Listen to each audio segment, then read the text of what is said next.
கடந்த வாரம் நாம் தியானித்த அந்த செய்தியே இன்னும் ஆண்டவருடைய கிருபையின்படி ஆண்டவர் நமக்கு வெளிப்படுத்துகிற வார்த்தைகளை நாம் இன்றைக்கும் தியானிக்க கர்த்தர் நமக்கு கிருபை தருவாராக. யோவான் எழுதின சுவிசேஷம் 2வது அதிகாரம் 11வது வசனம். யோவான் 2வது அதிகாரம் 11வது வசனம். இவ்விதமாக இயேசு இந்த முதலாம் அற்புதத்தை கலிலேயாவில் உள்ள கானா ஊரிலே செய்து தம்முடைய மகிமையை வெளிப்படுத்தினார். அவருடைய சீஷர்கள் அவரிடத்தில் விசுவாசம் வைத்தார்கள். இவ்விதமாய் இயேசு இந்த முதலாம் அற்புதத்தை கலிலேயாவில் உள்ள கானா ஊரிலே செய்து தம்முடைய மகிமையை வெளிப்படுத்தினார். அவருடைய சீஷர்கள் அவரிடத்தில் விசுவாசம் வைத்தார்கள். தமது மகிமையை இயேசு கிறிஸ்து வெளிப்படுத்தினார். இயேசு கிறிஸ்து தான் யார் என்பதை வெளிப்படுத்தினார். ஹல்லேலூயா. இயேசு கிறிஸ்து இந்த முதலாவது அற்புதத்தை கலிலேயாவில் உள்ள கானா ஊரிலே செய்தார். இந்த அற்புதம் அவருடைய மகிமையை வெளிப்படுத்தினது. இந்த யோவான் 2வது அதிகாரத்துல 1வது வசனத்துல நம்ம பார்க்கிறோம். 3ஆம் நாளிலே கலிலேயாவில் உள்ள கானா ஊரிலே ஒரு கல்யாணம் நடந்தது.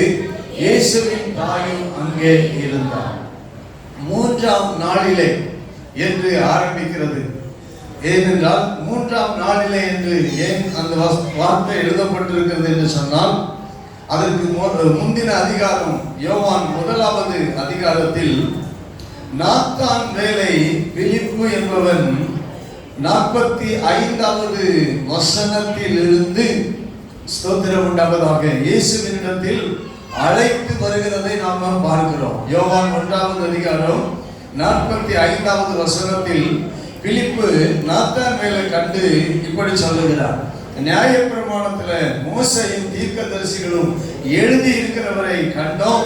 அவர் யோசேப்பின் குமாரனும் நாசரேத்து ஊரானுமாகிய இயேசுவே என்று சொன்னார். பிலிப்பு இயேசு கிறிஸ்து யார்? அவர்தான் மோசேயும் தீர்க்கதரிசிகளும் எழுதியிருக்கிற அவர்தான் கிறிஸ்து என்று இந்த நாத்தான்வேலுக்கு பிலிப்பு இயேசுவை குறித்து அறிமுகப்படுத்துகிறார். இயேசுவை பற்றிய ஒரு செய்தியை சொல்லுகிறார். இந்த செய்தியை சொன்ன உடனே நாத்தான்வேல் சொல்லுகிறான், நாசரேத்தூரிலிருந்து யாதொரு நன்மை உண்டாக கூடுமா என்கிறார். ஏனென்றால் நாத்தான்வேலும் வேதத்தை எப்படி பிலிப்புக்கு நியாயப்பிரமாணத்தை குறித்து தீர்க்கதரிசிகளை குறித்து பழைய ஏற்பாட்டை குறித்து எப்படி பிலிப்புக்கு தெரியுமோ, அதே போல நாத்தான்வேலுக்கும் இந்த பழைய ஏற்பாட்டில் தீர்க்கதரிசிகள் மோசே எழுதியிருக்கிறவர்கள் நன்றாக தெரியும். கர்த்தருக்கு ஸ்தோத்திரம் உண்டாவதாக. அன்றைக்கு வேத அறிவை உடையவர்களாக இருந்தார்கள். வேதத்தை குறித்து சரியான அறிவை உடையவர்களாக காணப்படுகிறார்கள். ஸ்தோத்திரம் உண்டாவதாக. பிலிப்பு எந்த ஊரை சேர்ந்தவர் என்றால், அவன் கர்த்தருக்கு ஸ்தோத்திரம் உண்டாவதாக கப்பர்நகூமை சேர்ந்தவன். இப்பொழுது நாத்தான்வேல் அழைத்து கொண்டு வருகிறார். வந்து பார் என்று சொன்ன உடனே இயேசு நாத்தான்வேலை கண்டு தம்மிடத்தில் வர கண்டு அவனை குறித்து இதோ கபடற்ற உத்தம இஸ்ரவேலன் என்று சொல்லுகிறார். அவனுடைய உண்மையான அவனுடைய உள்ளான குணத்தை அவனுடைய சுபாவத்தை ஆண்டவர் அவனை பார்த்த மாத்திரத்தில் சொல்லுகிறார், இதோ கபடற்ற உத்தம இஸ்ரவேலன் என்று சொல்லுகிறார். அவனுக்குள்ள உண்மையில நல்ல ஒரு இருதயத்தை பார்த்தார் ஆண்டவர். அவனுக்குள்ள ஒரு கபடற்ற ஒரு தன்மையை பார்த்து அவனை குறித்து புகழ்கிறார். உடனே 48வது வசனத்துல நாத்தான்வேல் சொல்லுகிறார், நீர் என்னை எப்படி அறிவீர்? ஒரு மனுஷனை அறிந்தவர் இயேசு ஒருவரே. கைகளை உயர்த்தி ஆமென் சொல்லுவோம். ஒரு மனுஷனுடைய இருதயத்தை அறிந்தவர் இயேசு கிறிஸ்து ஒருவரே.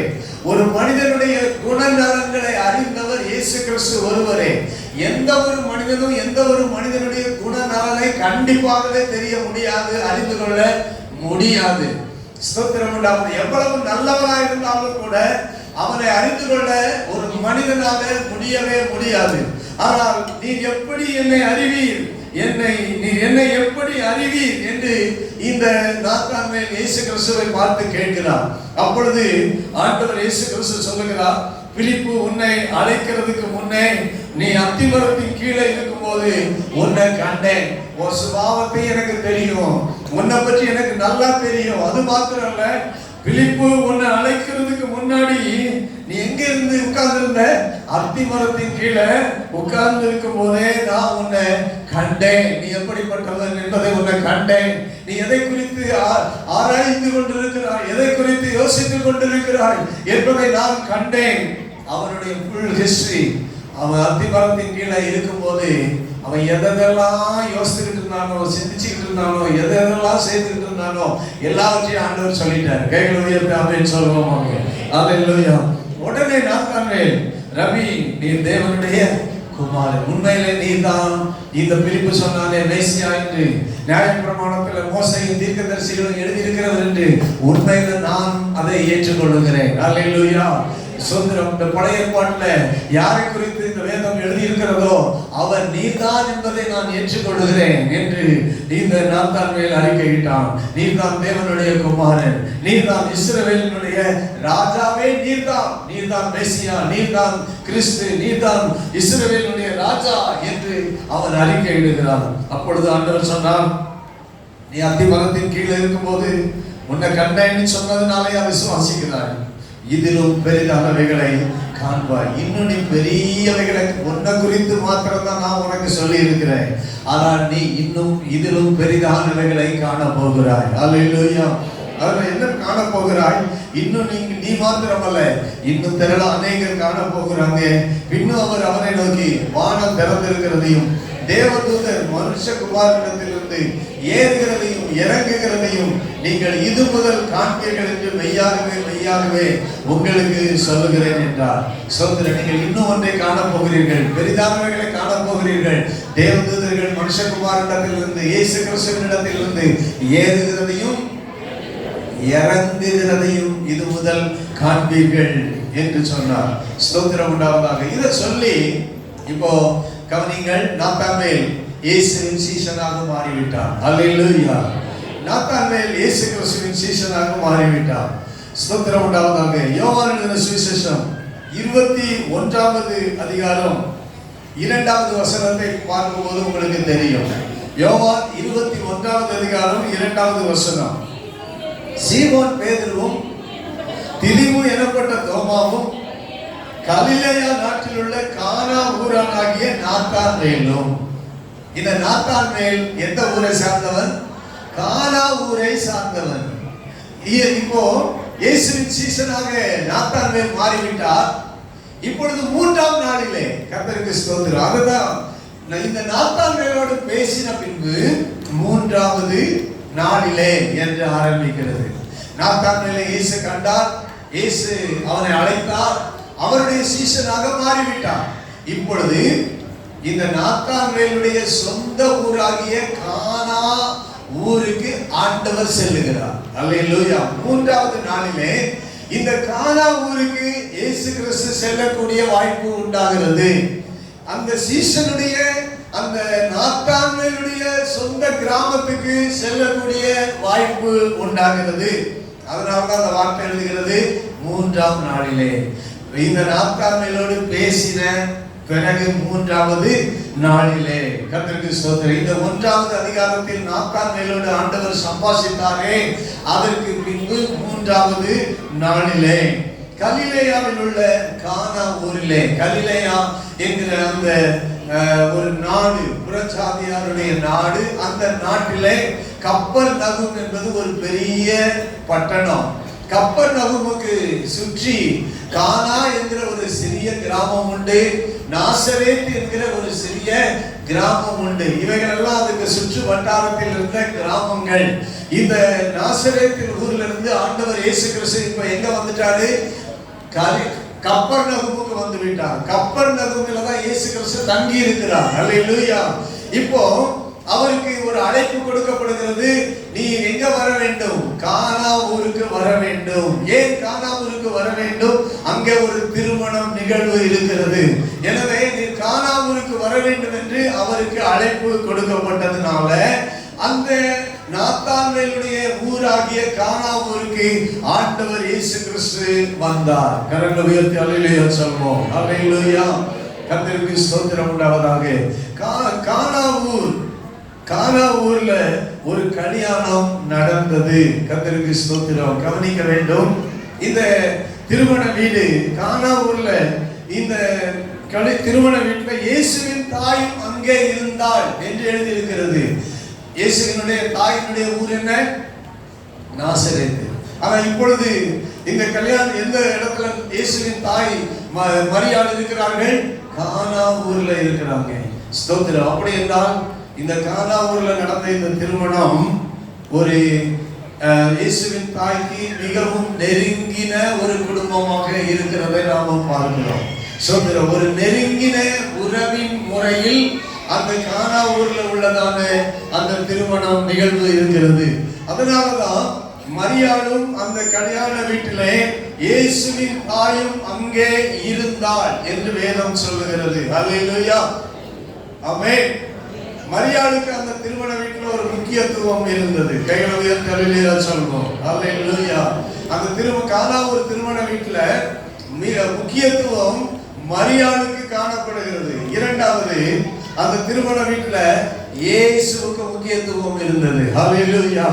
ஆண்டவர் இயேசு கிறிஸ்துவுக்கு முக்கியத்துவம் இருந்தது. ஏனென்றால் இரண்டாவது வசனத்தில் பார்க்கிறோம், இயேசுவும் அவருடைய சீஷரும் அந்த கல்யாணத்துக்கு அழைக்கப்பட்டு இருந்தார்கள். அல்லேலூயா.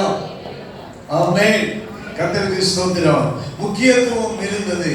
முக்கியத்துவம் மரியாளுக்கு எவ்வளவு முக்கியத்துவம் இருந்ததோ அதே போல இயேசுவுக்கும் அவருடைய சீஷர்களுக்கும் அந்த திருமண வீட்டுல முக்கியத்துவம் கொடுக்கப்பட்டது.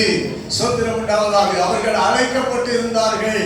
இயேசு மாத்திரம் அழைக்கப்படல, இயேசுவோட இருந்த சீஷர்களுக்கும் அழைப்பு கொடுக்கப்பட்டது. கைகளை உயர்த்தி அல்லேலூயா சொல்வோமாக.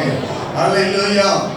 ஆமென். இயேசுவுக்கும் அழைப்பு கொடுக்கப்பட்டது, அவருடைய சீஷர்களுக்கும் அழைப்பு கொடுக்கப்பட்டது. அப்படி என்றால் பிலிப்புக்கு அழைப்பு கொடுக்கப்பட்டது, நாத்தான்வேலுக்கு அழைப்பு கொடுக்கப்பட்டது, பேதுரு யோவானுக்கு அழைப்பு கொடுக்கப்பட்டது, அந்திரேயாவுக்கு அழைப்பு கொடுக்கப்பட்டது, இயேசுவோட இருந்த அவருடைய சீஷர்களுக்கும் அழைப்பு கொடுக்கப்பட்டிருந்தது. இந்த அழைப்பு ஸ்தோத்திரம் திடீரென்று கொடுக்கப்பட்ட அழைப்பு. ஹல்லேலூயா. ஏன்னா நான் ஏன் இதை சொல்லுகிறேன் என்றால், மரியாள் கூப்பிடுறதுக்கு அவர் நெருங்கின உறவினர். ஸ்தோத்திரம். இயேசுவை கூப்பிடுவதற்கு காரணம் இருந்தது. ஸ்தோத்திரம். மரியாளுடைய அந்த நெருங்கின உறவு இருந்தபடினாலே இயேசு அங்கே என்ன செய்ய வேண்டும்? வர வேண்டும். அழைப்பு கொடுக்கப்படுகிறது. ஆனால் சீஷர்கள் அந்த திருமண வீட்டுக்கு யாரும் என்ன நெருங்கின உறவினர்கள் அல்ல. ஆனால் இயேசுவோட இருந்தபடினால சீஷர்களும் வர வேண்டும் என்று சீஷர்களுக்கும் அழைப்பு கொடுக்கப்பட்டது. கைகளை உயர்த்தி ஆமென் சொல்வோம். இயேசுவோட யார் இருக்கிறாங்களோ அவங்களும் அந்த திருமண வீட்டுக்கு என்ன செய்ய வேண்டும்? வர வேண்டும் என்கிற அழைப்பு கொடுக்கப்பட்டது. எனவே இயேசுவுக்கு முக்கியத்துவம் இருந்தது, சீஷர்களுக்கும் முக்கியத்துவம் கொடுக்கப்பட்டது. ஹல்லேலூயா. கர்த்தருக்கு ஸ்தோத்திரம். இன்னைக்கு முதலாவது நான் சொல்லுகிறேன், ஆண்டவர் இயேசு கிறிஸ்துவுக்கு முக்கியத்துவம் கொடுக்கிற இடத்துலதான் ஆண்டவர் தமது மகிமையை வெளிப்படுத்துவார். இயேசு கிறிஸ்துவுக்கு முக்கியத்துவம் கொடுக்கிற இடத்தில்தான் அவருடைய மகிமை காண முடியும். அவருடைய மகிமை வெளிப்படும். யார் தன்னுடைய வாழ்க்கையில் இயேசு கிறிஸ்துவுக்கு முக்கியத்துவம் கொடுக்கிறார்களோ அவர்கள் வாழ்க்கையில ஆண்டவர் ஒரு மகிமையை காண்பிப்பார். எந்த குடும்பத்துல இயேசு கிறிஸ்துவுக்கு முக்கியத்துவம் கொடுக்கிறார்களோ அந்த குடும்பத்துல ஆண்டவர் இயேசு கிறிஸ்து தமது மகிமையை காண்பிப்பார், மகிமையை வெளிப்படுத்துவார். நம்முடைய வாழ்க்கையில் நாம் ஆண்டவர் இயேசு கிறிஸ்துவுக்கு முக்கியத்துவத்தை கொடுக்க வேண்டும். அல்லேலூயா. அல்லேலூயா. அந்த முக்கியத்துவம் கொடுக்கும் போது குறைவு வந்தால் கூட அந்த குறைவை இயேசு கிறிஸ்து நிறைவாக்குவார். முக்கியத்துவம் கொடுக்கிற வீடுகளில் குறைவுகள் வரலாம், ஆனால் குறைவுகள் நிறைவாகும். ஆண்டவர் அந்த குறைவுகளை நிறைவாக்குவார். இயேசு கிறிஸ்துவுக்கு எந்த வீட்டுல, எந்த குடும்பத்துல, எந்த நிகழ்வுல, எந்த ஃபங்க்ஷன்ல, எந்த முக்கிய காரியங்களையோ முக்கியத்துவம் இல்லையோ அங்கே குறைவுகள் நிறைவாக்கப்படாது. குறைவோட தான் அவர்களுடைய வாழ்க்கை சென்று கொண்டிருக்கும். எனவே இந்த காலை ஆராதனை வேளையில ஆண்டவர் தமது மகிமையை வெளிப்படுத்த வேண்டும் என்றால் நம்முடைய ஆண்டவர் இயேசு கிறிஸ்துவுக்கு முக்கியத்துவம் நம்முடைய வாழ்க்கையில் எல்லாவற்றிலும் கொடுக்கிறவர்களாய் மாற வேண்டும். ஆண்டவருக்கு மகிமை உண்டாவதாக. நம்முடைய எல்லாவற்றிலும் ஆண்டவருக்கு முக்கியத்துவம் கொடுக்க வேண்டும். ஒவ்வொரு நாளும் ஆண்டவருக்கு முக்கியத்துவம் கொடுக்க வேண்டும். ஒவ்வொரு செயல்களிலும் ஆண்டவருக்கு முக்கியத்துவம் கொடுக்க வேண்டும். நம்முடைய வீட்டில் எல்லாவற்றிலும் ஆண்டவருக்கு முக்கியத்துவம் கொடுக்க வேண்டும். ஹல்லேலூயா, ஹல்லேலூயா. முக்கியத்துவம் கொடுத்தால் அழைப்பு மாத்திரம் அல்ல, அழைப்பு மாத்திரம் அல்ல. நான் சொல்கிறேன், அழைக்கப்பட்டவர்கள் மட்டும் முக்கியத்துவமா? அது மாத்திரம் போதாது. கர்த்தருக்கு ஸ்தோத்திரம் உண்டாவதாக. முக்கியத்துவம் என்ன? ஸ்தோத்திரம் 3வது வசனத்தில் பார்க்கிறோம். திராட்சரசம் குறைவுபட்ட போது இயேசுவின் தாய் அவரை நோக்கி, அவர்களுக்கு திராட்சரசம் இல்லை என்றார். எல்லாருக்கும் தெரியும், இயேசுவுக்கு தெரியும் என்ன இல்ல, திராட்சரசம் இல்லை. கவனிங்கள், திராட்சரசம் இல்லை, திராட்சரசம் இல்லை என்பது எல்லாருக்குமே தெரியும். ஸ்தோத்திரம். ஆனா ஆண்டவருக்கும் தெரியும், ஆண்டவருக்கும் தெரியும். அவருக்கு தான் தெரியுமே, அவரு தான் பார்க்கிறாரு. ஏன்னா அவர் அந்த திருமண வீட்டில் இருக்கிறாரு. அந்த இடத்துல குறைவு அவருக்கு தெரியாம இருக்காது. கண்டிப்பா அவருக்கு தெரியும். எல்லாவற்றையும் தெரிந்தவருக்கு திராட்சரசம் குறைவுபட்டது தெரியுமா தெரியாதா? தெரியும், நன்றாகவே தெரியும். ஆனால் அவருக்கு சொல்ல வேண்டிய அவசியம் இல்லை. ஆனால் சொல்லணும். ஆமென் சொல்லுவோமா? ஹல்லேலூயா. நான் சொல்ல வேண்டிய அவசியம் அங்கே இல்லை. இயேசுவுக்கு எல்லாமே தெரியும். அந்த வீட்டில் என்ன நடக்கிறது, என்ன குறைவு வந்து விட்டது என்பது இயேசு கிறிஸ்துவுக்கு நன்றாக தெரியும். சொல்ல வேண்டிய அவசியம் இல்லை, ஆனால் சொல்லணும். அதுதான் முக்கியத்துவம். ஹல்லேலூயா சொல்லுங்க. அதுதான் முக்கியத்துவம். ஆண்டவர் இயேசு கிறிஸ்துவுக்கு முக்கியத்துவம் கொடுத்தால் நாம் அவருக்கு சொல்ல வேண்டிய அனைத்தையும் சொல்லிவிட வேண்டும். நம்முடைய அந்த வீட்டில் வந்த குறைவையும் சொல்லிவிட வேண்டும். அந்த வீட்டில் வந்த நிறைவையும் சொல்லிவிட வேண்டும். நடக்கிற எல்லா அவரிடத்துல நாம் சொல்லிவிட வேண்டும். அவர் அதை தான் எதிர்பார்க்கிறார். கர்த்தருக்கு ஸ்தோத்திரம். மரியாள் சொல்லுகிறாள், இங்கே திராட்சை ரசம். இயேசுவின் தாய் அவரை நோக்கி, அவர்களுக்கு திராட்சை ரசம் இல்லை என்று சொல்லுகிறார். திராட்சை ரசம் இல்லை என்று சொல்லுகிறார். ஸ்தோத்திரம் உண்டாவதாக. நீங்கள் இல்லாததை சொல்ல வேண்டும். திராட்சரசம் இல்லை என்று நாம் முக்கியத்துவம் கொடுத்து விட்டால் இயேசு கிறிஸ்துவினிடத்தில் நீங்கள் கண்டிப்பாக சொல்லியே தீர வேண்டும். ஹல்லேலூயா. கர்த்தருக்கு ஸ்தோத்திரம். இன்னைக்கு அநேகர் நினைக்கிறாங்க, நான் அவரிடத்துல சொல்லணும், அவருக்கு தான் தெரியுமே, அவர் தான் எல்லாம் அறிந்தவராச்சே, அவருக்கு என் உள்ளத்தை தெரியும், என் சூழ்நிலையை தெரியும், என் வீட்டில் நடக்கிற குறைவு தெரியும், எனக்கு இருக்கிற கஷ்டம் தெரியும். கஷ்டம் தெரியும், ஆனா நீ வாய் விட்டு அவரிடத்துல சொல்லணும். கரங்களை உயர்த்தி ஹல்லேலூயா சொல்லுவோம். ஹல்லேலூயா. நீ வாயை விட்டு திறக்காம இருந்தா ஒண்ணும் நடக்காது. ஆண்டவருடைய மகிமை வெளிப்படணும்னா, ஆண்டவருடைய மகிமையை காணணும்னா வாய் விட்டு சத்தமா ஆண்டவரிடத்துல சொல்லணும். சில நேரம் அழுது சொல்லணும். கர்த்தருக்கு ஸ்தோத்திரம் உண்டாவதாக. அடக்கிக்கிட்டு உள்ள அவர் எல்லாம் அறிந்திருக்கிறார் நீ வாழ்ந்துகிட்டு இருக்க கூடாது. வாய் விட்டு பிழைக்கு சொல்லுகிற பிள்ளைதான் அந்த குறைதான் நிவர்த்தி ஆகும். கர்த்தருக்கு ஸ்தோத்திரம் உண்டாவதாக. இயேசுவின் தாய் மரியாள் அதை சொன்னாள், இங்கே அவர்களுக்கு திராட்சை ரசம் இல்லை என்று சொன்னாள். இந்த வார்த்தை சொல்லாத பட்சத்தில் ஆண்டவர் கிரியை செய்ய முடியாது. ஆண்டவர் தமது மகிமையை வெளிப்படுத்த முடியாது. நீங்களும் நானும் தேவனுக்கு தெரியப்படுத்த வேண்டும். அல்லேலூயா. ஆண்டவருக்கு முக்கியத்துவம் கொடுத்தீர்கள் என்றால் உங்கள் வாழ்க்கையில தேவனுக்கு நீங்கள் தெரியப்படுத்துவீர்கள்.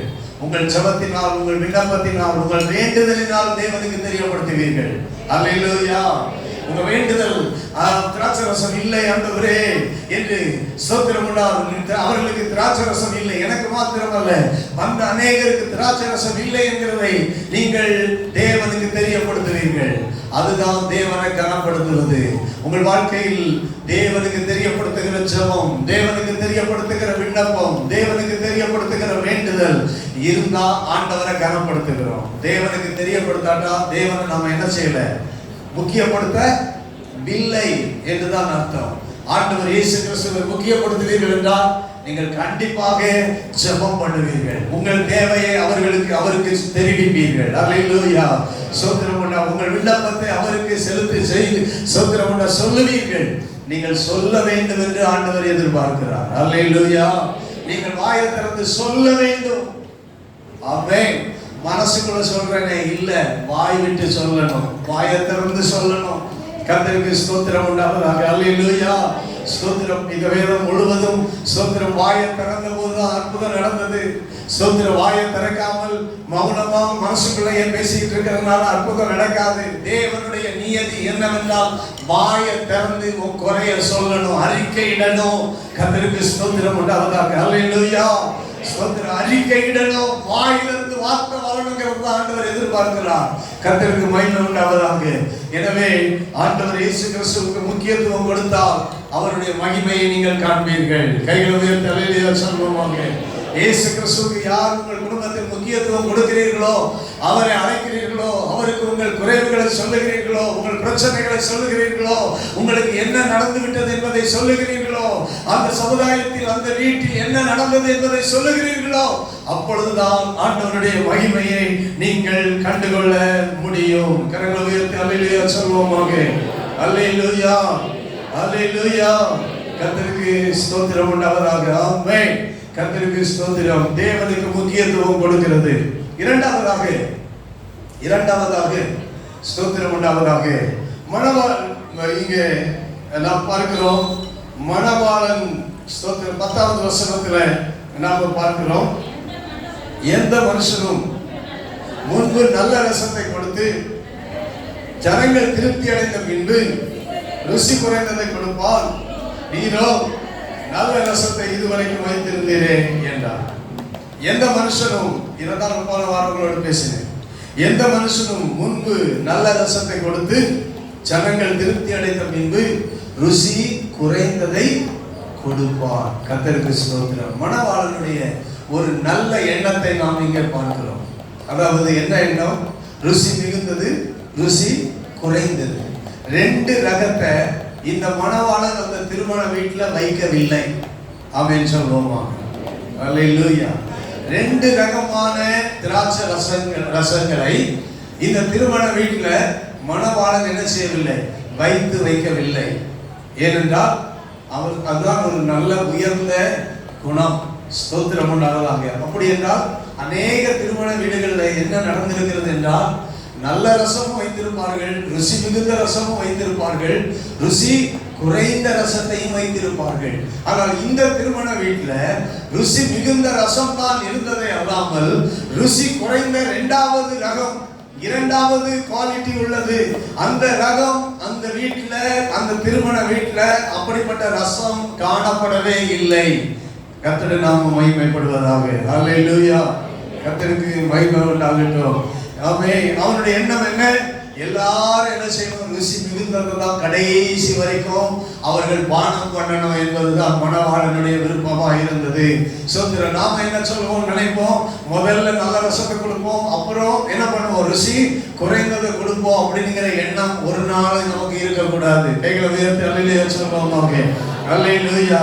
கர்த்தருக்கு ஸ்தோத்திரம். ருசி மிகுந்தது தான் எல்லாரும் அனுபவிக்கணும் என்றுதான் மணவாளன் ஆயத்தம் பண்ணினார். ஆனாலும் குறைவு வந்தது. கர்த்தருக்கு ஸ்தோத்திரம். நம்முடைய நல்ல எண்ணங்கள், நம்ம மனுஷனுக்கு, ஒரு மனுஷிக்கு என்ன இருக்கணும்னா, முதலாவது ஒரு நல்ல எண்ணங்கள் இருக்கணும். அல்லேலூயா. அல்லேலூயா. ஸ்தோத்திரம் உண்டாவதாக. நல்ல எண்ணங்களை வைத்துதான் ஆண்டவர் தமது மகிமையை வெளிப்படுத்த முடியும். கரங்களை உயர்த்தி ஆமென் சொல்லுவோமாக. அல்லேலூயா. நமக்குள்ள நல்ல கெட்ட எண்ணங்களை வைத்துக் கொண்டு ஸ்தோத்திரம் உண்டாவதாக ரெண்டு வேஷத்தை போட்டுக்கிட்டு ஸ்தோத்திரம் நம்ம வாழ்க்கையில தேவனுடைய மகிமையை நம்ம என்ன செய்ய முடியாது? காண முடியாது. கர்த்தருக்கு ஸ்தோத்திரம். இரண்டு குவாலிட்டியான அந்த திராட்சை ரசத்தை வைத்திருந்து எல்லாரும் போல வைத்திருந்தால் கண்டிப்பாக குறைவு ஏற்பட்டிருக்காது. அது உண்மையா இல்லையா? கர்த்தருக்கு ஸ்தோத்திரம். எல்லாரும் போலவே, எல்லா திருமண வீடுகளை போலவே இரண்டு ரகமான திராட்சை ரசத்தை அங்கு வைத்திருந்தால் கண்டிப்பாக குறைவு ஏற்பட்டிருப்பாரு. ஆனால் இந்த எஜமானுடைய இந்த மணவாளனுடைய ஒரு நல்ல தன்மையை நாம பார்க்கிறோம், நல்ல எண்ணத்தை பார்க்கிறோம். நம்முடைய வாழ்க்கையில எப்போதும் ஒரு உயர்ந்த எண்ணம் நமக்கு தேவை. கையில உயர்த்தி அல்லேலூயா சொல்வோமாக. அல்லேலூயா. பிரியமானவர்களே, நமக்கு எப்படிப்பட்ட எண்ணம் தேவை? உயர்ந்த எண்ணம் தேவை. எப்பொழுது நமக்கு ஒரு உயர்ந்த எண்ணம் தேவை. கர்த்தருக்கு ஸ்தோத்திரம். ஒரு நல்ல எண்ணம் தேவை. கர்த்தருக்கு மகிமை உண்டாவதாக. இந்த திராட்சை ரசம் என்று எழுதியிருக்கிறது. இது ஒயின் என்பது நமக்கு தெரியும். இந்த ஒயின் என்பது ஒயின்ல ரெண்டு வகை உண்டு. ஒன்று புளிக்காத ஒயின், இன்னொன்று புளிக்கிற ஒயின். ஸ்தோத்திரம். ஒன்று போதை உண்டாக்கும், இன்னொன்று போதையை உண்டாக்காது. இந்த ஒயின் ஸ்தோத்திரம் உடனே வராது. நல்லா கவனிங்க. இந்த ஒயின் எப்படி வராது? உடனே வந்துடாது. ஒரு திருமண வீடு, அதுவும் யூதர்களுக்கு திருமண நிகழ்வு என்பது பல நாட்கள் கொண்டாடுவாங்க. நம்ம ஒரு நாள் 2 நாள் அல்ல, பல நாட்கள் அந்த திருமணத்தை என்ன செய்வாங்க? அந்த நிகழ்ச்சியை கொண்டாடுவாங்க. அவங்களுக்கு மிகவும் முக்கியமானது திராட்சை ரசம். அந்த விருந்து தான் அங்க முக்கியத்துவம் இருக்கும். ஒரு வீட்டுல திருமணம் நடக்க போகுதுன்னா இந்த ஒயின் கண்டிப்பா, நான் பல காரியங்களை பார்க்கும்போது எனக்கு தெரிந்த உண்மை என்னவென்றால், நிச்சயமாக குறைந்தது ஸ்தோத்திரம் அவர் ஒயினை தயாரிக்கிறதுக்கு இன்றைக்கு 3 வாரமாவது ஆகும். கர்த்தருக்கு ஸ்தோத்திரம் உண்டாவதாக. 3 வாரங்கள் இன்றைக்கு ஆகலாம். ஆனால் ஸ்தோத்திரம் அன்றைய காலகட்டத்தில் குறைஞ்சது 3 மாதம் 6 மாசம் குறைஞ்சது என்ன செய்யும் இந்த ஒயின் தயாரிக்கிறதுக்கு. ஏனென்றால் திராட்சை பழ காலம் ஒரு சீசன் உண்டு. அந்த சீசன்ல தான் என்ன செய்யணும்? திராட்சை பழம் பழுக்கும். அந்த இப்போ நமக்கு எல்லாம் தெரியும், திராட்சை சீசன் வரும்போது அந்த திராட்சை என்ன பண்ணுவாங்க? பறிச்சு அதை என்ன பண்ணுவாங்க? கையால் பசைய முடியுமா? முடியாது. அதை காலால மிதிப்பாங்க.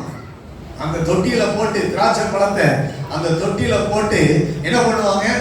என்ன யோசிக்கிறீங்க? காலெல்லாம் கழுவி நல்லா சுத்தமாக மிதிப்பாங்க. அன்றைக்கு வந்து மிஷின்லாம் கிடையாது. கவனிச்சுக்கோங்க. சோத்திரம் பண்ணாதாங்க. எந்த இயந்திரங்களும் மிஷினும் கிடையாது. மிஷின்ல அரைக்கிறதுக்கு மிக்சியும் கிடையாது. எந்த மிஷினும் கிடையாது ஆட்டுறதுக்கு, திராட்சை ஆட்டுறதுக்கு. அதனால அந்த காலத்துல நடந்தது இப்படிதான் நடக்கும். நல்லா காலை சுத்தம் பண்ணிட்டு என்ன பண்ணுவாங்க? ஏசாயா தீர்க்கதரிசன புத்தகத்தில் அப்படி எழுதியிருக்கு. ஆலையை நான் ஒருவனாக மிதித்தேன் அப்படின்னு எழுதியிருக்குது. திராட்சை அந்த ரசம் அந்த திராட்சை பழம் போட்டு என்ன பண்ணுவாங்க? அந்த தொட்டியில என்ன செய்வாங்க? மிதிப்பாங்க. கையால நீங்க அதை பிழிஞ்சிங்கன்னா உங்க கை வலி வந்துடும். அப்படிதானே? ஸ்தோத்திரம். எவ்வளவு ஒரு 10 கூட திராட்சை பழத்தை உங்களால பிழிஞ்சு எடுப்பீங்களா? முடியாது. ஸ்தோத்திரம் பண்ணாததாக. அப்போ நீங்க அந்த ஒயினுக்கு வேண்டியதை அந்த திராட்சை பழத்தை போட்டு என்ன பண்ணுவாங்க? மிதிச்சு நல்லா ஜூஸா சாரா ஆயிடும். அதுக்கப்புறம் அதை எடுத்து என்ன பண்ணுவாங்க?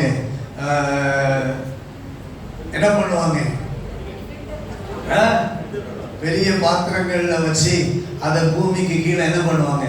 புதைச்சி போடுவாங்க. கர்த்தருக்கு ஸ்தோத்திரம். புதைப்பாங்க. அதுக்கு தான் டைம் எடுக்கும்.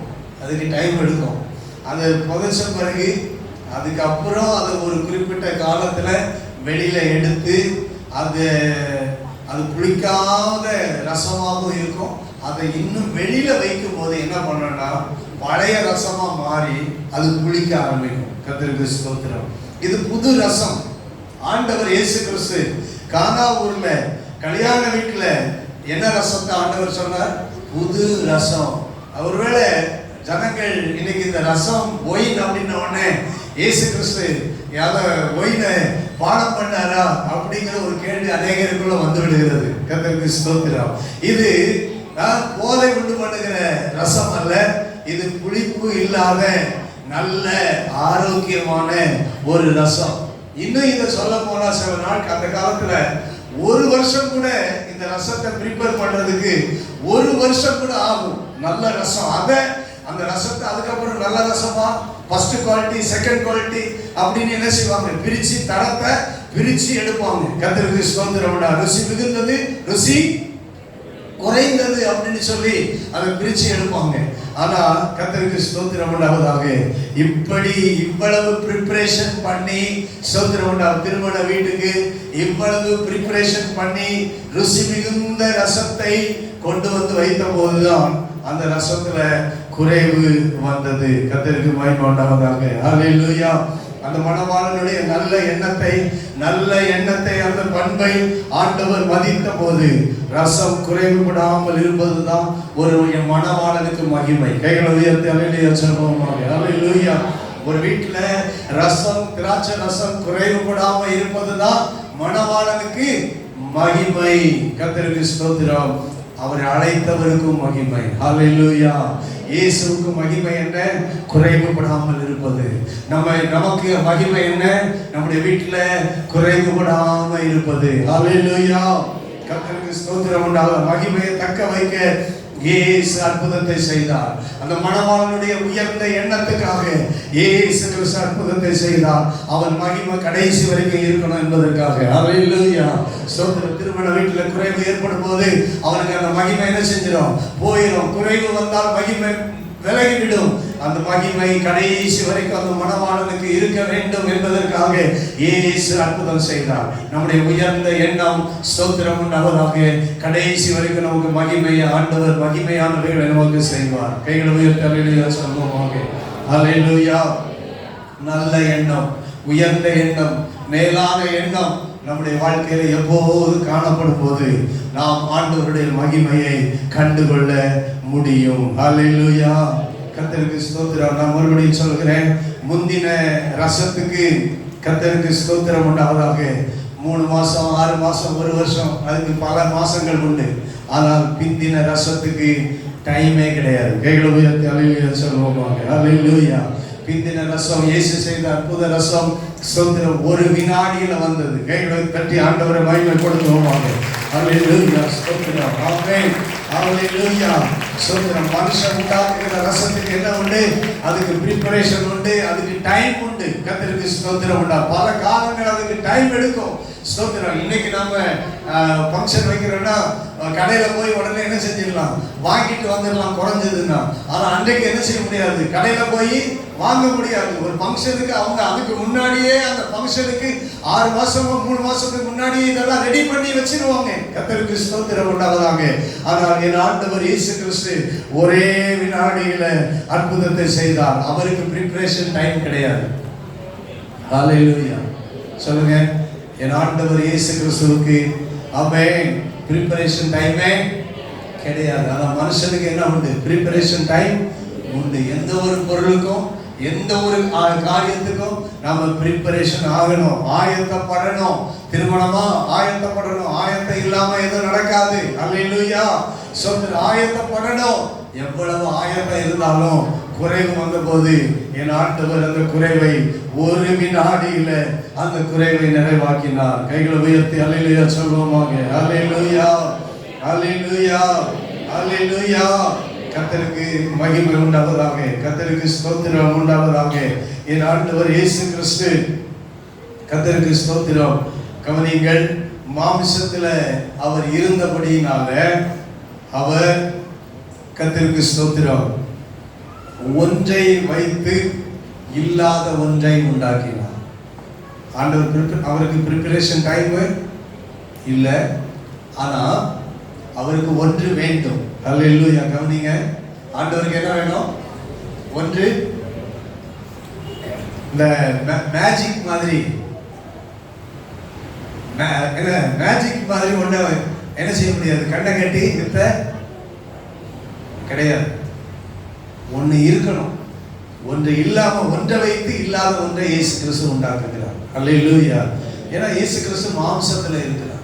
அவர் தேவன். அவர் தேவனா இருந்தாலும் அவர் எங்க எதுல இருக்கிறாரு? மாம்சத்துல இருக்கிறார். இருக்கிற ஒன்றை வைத்து இல்லாத ஒன்றை என் தேவன் உண்டாக்குகிறவர். இருக்கிற ஒன்று என்ன? தண்ணீர். இருக்கிற ஒன்று தண்ணீர், ஆனால் இல்லாத ஒன்று திராட்சை ரசம். இருக்கிற ஒன்றை வைத்து இல்லாத ஒன்றை ஆண்டவர் உண்டாக்குகிறார். அல்லேலூயா. இதுதான் அற்புதம். இருக்கிற ஒன்றை வைத்து இல்லாத ஒன்றை கொடுப்பதுதான் இயேசு கிறிஸ்து செய்கிற அற்புதம். அல்லேலூயா, அல்லேலூயா. அவருடைய மகிமையை வெளிப்படுத்துகிற ஒரு அற்புதத்தை நம்முடைய வாழ்க்கையில இயேசு செய்ய விரும்புகிறார். சோதரம் இருக்கிற ஒன்றை வைத்து இல்லாத ஒன்றை ஆண்டவர் நமக்கு உண்டாக்கி கொடுக்க போகிறார். அதுதான் கர்த்தருடைய மகிமை. அல்லேலூயா, ஆமென், அல்லேலூயா. ஸ்தோத்திரம். போன வாரம் சொன்னேன் 5 அப்பம் 2 மீன். ஆனா 5000 பேர் சாப்பிட்டு 12 கூட மீதி வந்தது. இருக்கிற ஒன்று ஆனால் இல்லாத ஒன்றை ஆண்டவர் உண்டாக்கினார். சோதரம். அவ்வளவு பேர் சாப்பிட்டுட்டு 5 அப்பத்துல 12 கூட மீதி எடுக்கணும்னா ஆண்டவருடைய அற்புதம். கைகளை உயர்த்தி அல்லேலூயா சொல்லுவோம். அல்லேலூயா. இல்லாத ஒன்றை ஆண்டவர் உருவாக்கி இந்த உலகத்துல இருந்தபோது அவர் இருக்கிற ஒன்றை வைத்து இல்லாத ஒன்றை உண்டாக்கினார். அவர் தேவன் என்பதை வெளிப்படுத்தினார். அல்லேலூயா. இந்த அற்புதம் இயேசு கிறிஸ்து தேவன் என்பதை இன்னைக்கு நாத்தான்மேல் கண்டு கொண்டார். கைகளை உயர்த்தி அல்லேலூயா சொல்லுவோம். அல்லேலூயா. அங்க இருந்த சீஷர்கள் எல்லாரும் இயேசு கிறிஸ்து உண்மையிலேயே அவர்தான் தேவன் என்பதை கண்டு கொண்டார்கள். கர்த்தருடைய நாமம் மகிமைப்படுவதாக. அல்லேலூயா. ஏன்னா அவர் மாம்சத்தில் இருந்தார். அதுக்கப்புறம் உயிர்த்தெழுந்த பிறகு கவனிங்க, உயிர்த்தெழுந்த பிறகு இயேசு செய்த அற்புதம் எல்லாம் இல்லாத ஒன்றை அவரால் உண்டாக்க முடியும். கைகளை உயர்த்தி ஆமென் சொல்லுவோம். கவனிங்க, இல்லாத ஒன்றை அவர் என்ன செய்ய முடியும்? உண்டாக்க முடியும். கர்த்தருக்கு ஸ்தோத்திரம். மாம்சத்தில் இருந்த போது இருக்கிற ஒன்றை வைத்து இன்னொன்றை உண்டாக்கினார். உயிரோடு எழுந்த பிறகு இல்லாத ஒன்றை அவர் உண்டாக்கினார். கர்த்தருக்கு ஸ்தோத்திரம். அல்லேலூயா. எப்படி மீன் கடல்ல இருந்து கரையை வரும்போது என்ன இருந்துச்சு? அப்பமும் மீன் இருந்துச்சு. அது எப்படி உண்டாச்சுது? எப்படி உண்டாச்சுது? இல்லாத ஒன்று. இயேசுவால எல்லாம் கூடும். கையில் உயர்த்தி அல்லேலூயா சொல்லுவோம். அல்லேலூயா. இல்லாத ஒன்றை ஆண்டவர் உயிர்த்தெழுந்த பிறகு அவர்களுக்கு உண்டாக்கி கொடுத்தார். கர்த்தருக்கு ஸ்தோத்திரம் உண்டாவதாக. ஒன்றுமில்லை என்றார்கள். ஆனால் இயேசுவால அப்பத்தை கொடுக்க முடியும், இயேசுவால மீனை கொடுக்க முடியும், இயேசுவால எதையும் கொடுக்க முடியும், இயேசுவால உங்களுக்கு எதையும் செய்ய முடியும். கைகளை உயர்த்தி அல்லேலூயா சொல்லுவோம். அவர் எல்லாவற்றையும் உங்களுக்கு செய்ய முடியும். அல்லேலூயா, அல்லேலூயா, அல்லேலூயா. ஆமென். கர்த்தருக்கு மகிமை உண்டாவதாக. மறுபடியும் சொல்கிறேன், இயேசு கிறிஸ்து 30 வருடம் வீட்டுக்குள்ள அற்புதங்களை செய்தார். இயேசு கிறிஸ்து 30 வருடம் என்ன செய்தார்? வீட்டுக்குள்ள அற்புதங்களை செய்தார் என்று சொன்னேன். கர்த்தருக்கு ஸ்தோத்திரம். ஏனென்றால் 30 வருடம் இதை அனுபவித்தது மரியாளுக்கு தான் தெரியும். ஏன் மரியாள் இயேசுவினிடத்தில் வந்து அவர்களுக்கு திராட்சரசம் இல்லை என்று ஏன் சொல்லுகிறார்? காரணம் என்னவென்றால் 30 வருடம் வீட்டுக்குள்ள இயேசு கிறிஸ்து அற்புதத்தை செய்திருந்தார்.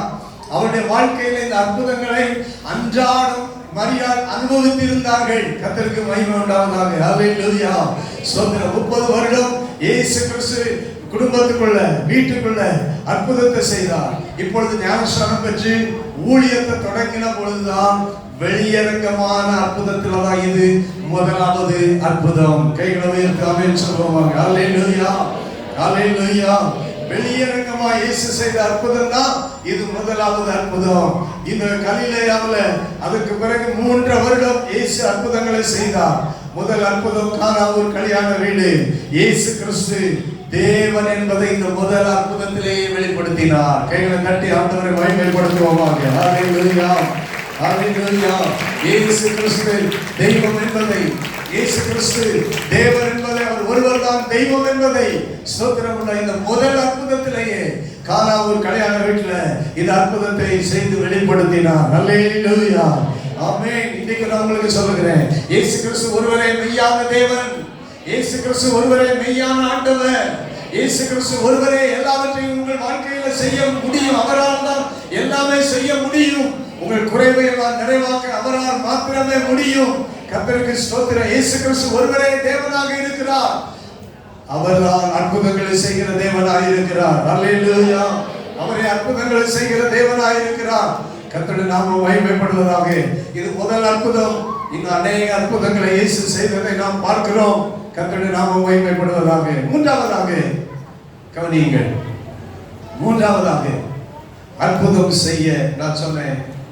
மூணாவது சொன்னேன் இருக்கிற ஒன்று. அல்லேலூயா.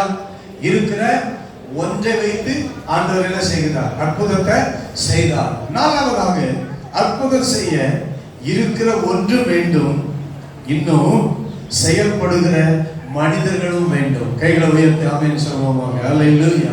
செயல்படுகிற மனிதர்களும் வேண்டும். இருக்கிற ஒன்று தண்ணீர்.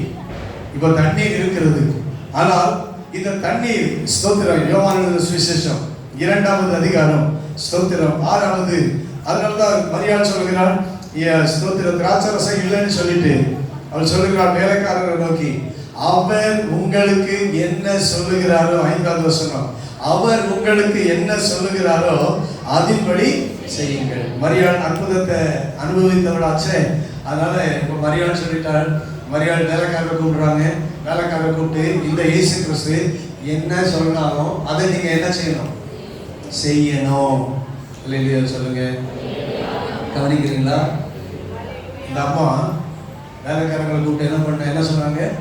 வாங்க வேலைக்காரங்களுக்கு வாங்க, இவர் உங்களுக்கு என்ன சொல்றாரோ அதன்படி நீங்க என்ன செய்யுங்க? செய்யுங்க. ஸ்தோத்திரம் உண்டாவதாக சொல்லியாச்சு. ஸ்தோத்திரம். ஆனா இங்க செய்யணும். இப்ப என்ன செய்யணும்? செய்யணும். ஆண்டவர் இயேசு சொல்றாரு ஸ்தோத்திரம், ஒவ்வொரு ஜாடி கற்சாடி 6 கற்சாடி அங்க இருக்குது. அங்க 2-3 குடம் தண்ணீர் கொள்ளும். கிட்டத்தட்ட 6 கற்சாடினா குறைஞ்சது 12 இருந்து 18 குடம் தண்ணீர். 18 குடம் தண்ணீர் அந்த இடத்துல 6 கற்சாடிகள் இருக்கிறது. இயேசு வேலைக்காரரை நோக்கி சொல்றாரு, ஜாடிகளிலே தண்ணீர் நிரப்புங்கள். ஜாடிகள்ல தண்ணீர் நிரப்புங்கள். இயேசு சொல்றாரு, என் ஆண்டவர் சொல்றாரு, ஜாடிகள்ல என்ன செய்யுங்க? தண்ணீர். இதுக்கு ஆட்களுக்கு அந்த தண்ணீர் அங்க சுத்திகரிப்பு முறைமைக்கு அந்த திருமண வீட்டுக்குள்ள போகும்போது யூத முறைமைப்படி எல்லாரும் என்ன செய்யணும்? கையையும் காலையும் நல்லா சுத்தம் பண்ணிட்டு தான் அந்த வீட்டுக்குள்ள என்ன செய்யணும்? போகணும். அதுக்கு தான் அந்த கல் சாடிகள் வெளியே வைக்கப்பட்டிருந்தது. இப்போ அந்த சாடியெல்லாம் காலி ஆயிடுச்சு. ஏன்னா எல்லாரும் கையை காலை சுத்தம் பண்ணிட்டு என்ன செய்துட்டாங்க? உள்ள போயாச்சு, திருமண வீட்டுக்குள்ள போயாச்சு. அது காலியா இருக்குது. இப்போ அந்த காலியா இருக்கிற கச்சாடிகள்ல ஆண்டவர் இயேசு சொல்றாரு, நீங்கள் தண்ணீரை அவைகளால் தண்ணீர் நிரப்புங்கள், தண்ணீரை நிரப்புங்கள் என்று சொல்லுகிறார். கர்த்தருக்கு ஸ்தோத்திரம். உடனே அந்த மனிதர்கள் தண்ணீர் என்ன செய்வாங்க? ஊற்றினாங்க, அந்த நிரப்புனாங்க. அப்புறம் அடுத்து சொல்றாரு ஸ்தோத்திரம் 8வது வசனத்துல, நீங்கள் இப்பொழுது மொண்டு பந்தி விசாரிப்பு காரணத்துல கொண்டு போங்கள் என்றால் அவர்கள் கொண்டு போனார்கள். கர்த்தருக்கு ஸ்தோத்திரம் உண்டாவதாக. அல்லேலூயா. நல்லா கவனிங்க. கர்த்தருக்கு ஸ்தோத்திரம் உண்டாவதாக. செயல்படுகிற மனிதர்களை வைத்துதான் தேவன் அற்புதங்களை செய்கிறார். கைகளை உயர்த்தி அல்லேலூயா சொல்லுவோம். அல்லேலூயா. நீங்க செயல்படாம, நீங்க ஆண்டவர் என்ன சொல்லுகிறாரோ அதன்படி செய்யாம, மூன்றாவதாக அற்புதம் அவருடைய மகிமையை காண முடியாது. ஸ்தோத்திரம். அல்லேலூயா. அவருக்கு முக்கியத்துவம் கொடுக்கணும். இரண்டாவது, நமக்கு உயர்ந்த நல்ல எண்ணம் என்ன செய்யணும்? வேணும். மூன்றாவது, நாம் என்ன செய்யணும்? செயல்படுகிறவர்களாக இருக்கணும். நம்முடைய செயல்பாடையும் ஆண்டவர் எதிர்பார்க்கிறார். அல்லேலூயா. நீங்க செயல்படாம ஆண்டவர் மாத்திரம் செயல்பட்டா எப்படி இருக்கும்? யோசித்து பாருங்க. நான் செயல்பட்டால் மாத்திரமே என் ஆண்டவரும் செயல்படுகிறார். நீங்க தண்ணீரை கொண்டு ஊற்றாட்டா தண்ணீர் திராட்சை ரசமா மாறுமா? வெறும் தொட்டில திராட்சை ரசம் வருமா? வராது. நீங்க தண்ணீரை கொண்டு போய் பந்தி விசாரிப்புக்காரர்களிடத்துல கொடுக்காட்டா அது அவர்களுக்கு அந்த ரசத்தை ருசி பார்த்துக்க முடிந்திருக்குமா? அந்த அற்புதத்தை அவர்களால் கண்டுகொள்ள முடிந்திருக்குமா? இயேசு செய்த அற்புதத்தை காண முடிந்திருக்குமா? இயேசு செய்த அற்புதத்தை கண்டுகொள்வதற்கு நம்முடைய செயல்பாடுகளையும் தேவன் எதிர்பார்க்கிறார். அல்லேலூயா. நம்முடைய கீழ்ப்படுதல்களையும் தேவன் எதிர்பார்க்கிறார். நம்முடைய கிரியைகளையும் ஆண்டவர் எதிர்பார்க்கிறார். நாம் ஒண்ணுமே செய்யாம ஆண்டவரே திராட்சை ரசம் குறைவு போட்டுடுச்சு, தேவனுக்கு தெரியப்படுத்தியாச்சு, முக்கியத்துவம் கொடுத்தாச்சு, ரைட்டு, ஆண்டவருக்கு முக்கியத்துவம் கொடுத்துட்டோம், ரொம்ப நல்லது. ஆனா முக்கியத்துவம் கொடுத்தாலும் நாம் செயல்பட வேண்டியது அவசியம். கைகளை உயர்த்தி அல்லேலூயா சொல்லுவோம். அல்லேலூயா. நமக்கு நல்ல எண்ணம் இருந்தாலும் நாம் செயல்பட வேண்டும். ஆண்டவர் என்ன சொல்றாரோ அதை செய்யணும். ஆமென். ஆண்டவர் என்ன சொல்றாரோ அதை நம்ம என்ன செய்யணும்? செய்யணும். நாம் செய்ய வேண்டியதை செய்யும் போது ஆண்டவரும் செய்ய வேண்டியதை நமக்கு செய்வார். அல்லேலூயா. நாம் செய்ய வேண்டியதை செய்யாமல் தேவன் தமது மகிமையை வெளிப்படுத்த மாட்டார். அற்புதம் நம்முடைய வாழ்க்கையில நடக்கணும்னா நாம் செயல்பட வேண்டியதை செயல்படுத்தணும். கர்த்தருடைய நாமம் மகிமைப்படுவதாக. அல்லேலூயா, அல்லேலூயா, அல்லேலூயா. ஆமென். கர்த்தருக்கு ஸ்தோத்திரம் உண்டாவதாக. இன்றைக்கு உங்க வாழ்க்கையில குறைவை நிறைவாக்குவதற்கு, ஆண்டவர் தமது மகிமையை வெளிப்படுத்துவதற்கு அவர் போதுமானவராக இருக்கிறார். ஒரு நல்ல ரசத்தை ஆண்டவர் கொடுக்க போகிறார். நல்ல ஆசீர்வாதத்தை ஆண்டவர் உங்களுக்கு கொடுக்க போகிறார். அல்லேலூயா. ருசி மிகுந்த ரசத்தை ஆண்டவர் உங்களுக்கு அற்புதம் செய்து கொடுக்க போகிறார். அதற்கு நீங்கள் ஆயத்தப்படணும், நீங்கள் செயல்படணும். கைகளை உயர்த்தி ஆமென் சொல்லுவோம். அல்லேலூயா. ஆயத்தப்படணும், செயல்படணும், நல்ல எண்ணத்தோடு செயல்படணும், ஆண்டவருக்காக செயல்படணும். அவர் செய்கிற காரியங்களை நாம் செவி கொடுத்து அவர் உங்களுக்கு என்ன சொல்லுகிறாரோ அதன்படி செய்யுங்கள். இந்த வேலைக்காரங்க ஏன் அப்படி செய்யணும்னு கேள்வியே கேட்கல. அல்லேலூயா. ஸ்தோத்திரம். தண்ணீரை கொண்டு ஊற்றுங்க, ஊற்றியாச்சு. இப்ப அதே தண்ணீரை தான் அவங்க என்ன பண்றாங்க, கொண்டு பந்தி விசாரிப்பு காரணத்துல கொண்டு போங்கன்னு கொண்டு போறாங்க. ஆனா அங்க கொண்டு போற பாதையை கொண்டு போகும்போது அங்க அற்புதம் நடந்து விட்டது. ஒரு வினாடியில் அற்புதம் நடந்து விட்டது. அவர்களுக்கு பரிமாறும் போது அற்புதம் நடந்திருந்தது. கைகளை உயர்த்தி அல்லேலூயா சொல்லுவாங்க. அல்லேலூயா. என் ஆண்டவர் இயேசு கிறிஸ்து இந்த அற்புதத்தை செய்த போது எல்லாரும் சீஷர்கள் அவரிடத்துல விசுவாசம் வைத்தார்கள். ஆமென். தமது மகிமையை கானாவூரில் வெளிப்படுத்தினார். அவருடைய சீஷர்கள் அவரிடத்துல விசுவாசம் வைத்தார்கள். பெரிதானதை கண்டாரா இல்லையா? நாத்தான்கள் பெரிதானதை கண்டாரா இல்லையா? அல்லேலூயா. நான் உன்னை பற்றி சொல்லுகிறது மாத்திரம் நீ காண்கிறாய். உனக்கு நான் செய்ய போகிற அற்புதங்களை நீ காண போகிறாய். கைகளை உயர்த்தி அல்லேலூயா சொல்லுவோம். கானாவூரை சேர்ந்த நாத்தான்களே, கானாவூர்ல நான் கல்யாண வீட்டுக்கு கூடாது நான் வந்து நான் செய்ய போகிற அற்புதத்தை நீ காண போகிறாய். நான் தான் தேவன் என்பதை நீ விசுவாசிக்க போகிறாய் என்று ஆண்டவர் சொன்னார். அல்லேலூயா. கர்த்தருடைய நாமம் மகிமைப்படுவதாக. இன்றைக்கும் இயேசு கிறிஸ்து நம்முடைய வாழ்க்கையில அற்புதங்களை செய்ய போகிறார். அற்புதங்களை அவர் நடத்துகிறார். அந்த அற்புதம் இன்றைக்கு குறைந்து போகவில்லை. நம்முடைய செயல்பாடும் நம்முடைய விசுவாசமும் குறைஞ்சு போயிருக்கிறது. அல்லேலூயா. ஸ்தோத்திரம் உண்டாவதாக. நாம் இன்றைக்கு அற்புதங்களை எதிர்பார்க்கிறோம். ஆனால் அற்புதங்களை எதிர்பார்க்கிற நாம் அவருக்கு முக்கியத்துவம் கொடுக்க, ஸ்தோத்திரம் உண்டாவதாக, உயர்ந்த நல்ல எண்ணங்களோடு வாழ, அவர் சொல்லுகிறபடி செய்ய நம்ம ஒப்பு கொடுப்போமாக. அப்பொழுது கர்த்தருடைய மகிமையை காண்பீர்கள். அல்லேலூயா, அல்லேலூயா. தேவனுடைய மகிமையை நீங்கள் காண போகிறீர்கள். கர்த்தர் அவருடைய மகிமை உங்களுக்கு காணப்படும். கர்த்தர் உங்கள் மேல உதிப்பார். அவருடைய மகிமை உங்கள் மேல உங்களுக்கு காணப்படும்.